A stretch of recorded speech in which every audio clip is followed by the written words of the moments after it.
Well, good morning, everyone. Pastor Coy Rowland here with Yorksville First, Midvale, and Newport Global Methodist Church, bringing you a devotional in our People of the Bible series, and we are talking about Anna today. Anna's name means favor or gracious. Again, lived around the 1st century A.D. She is identified as the daughter of Phanuel and a prophetess in Jerusalem, and her main message was the waiting for the Messiah. And you can read about her in Luke 2:21-40, and I'll just read a few verses out of verse 36 of Luke 2. It says, Anna, a prophet, was also there in the temple. She was the daughter of Phanuel from the tribe of Asherah, and she was very old.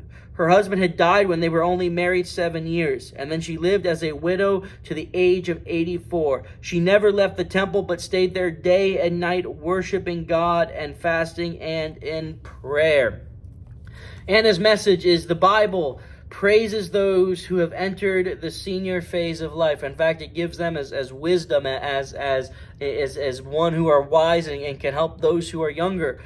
1 Peter 5:5 says younger people are to submit respectfully to their elders. Solomon says gray hair is the splendor of an old man. But right living is not an automatic consequence of growing old. The same verse that says the silver hair is the crown of glory cautions that if it is found in a way of righteousness.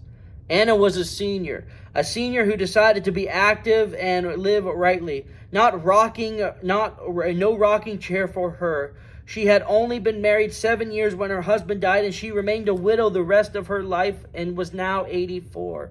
She could have been bitter at the hardship of her life, but she refused.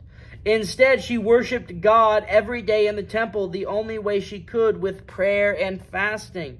When Jesus' parents came to the temple and presented him as Lord, Anna approached them and spoke of the baby to all who were looking for the redemption of Jerusalem. Anna was old, but age makes no difference in ministry. Anna earned the praise of Luke as he wrote in his gospel, but not because she was old. Age doesn't automatically produce right living. Or sometimes it produces an excuse for wrong living. How many older people do you know who said, I've always been this way, I'm too old to change, that's just the way I am?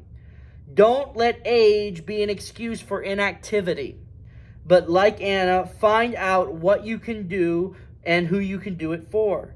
For some aging Christians, it's time to put the saints back into senior saints. So time to put the saints back. Don't just sit back and say, "Oh, I've served my time. It's somebody else's turn." Remember that we are called to faithful service until we are called home to be with the Lord. And then when we get there, we have praising and worshiping to do. Amen.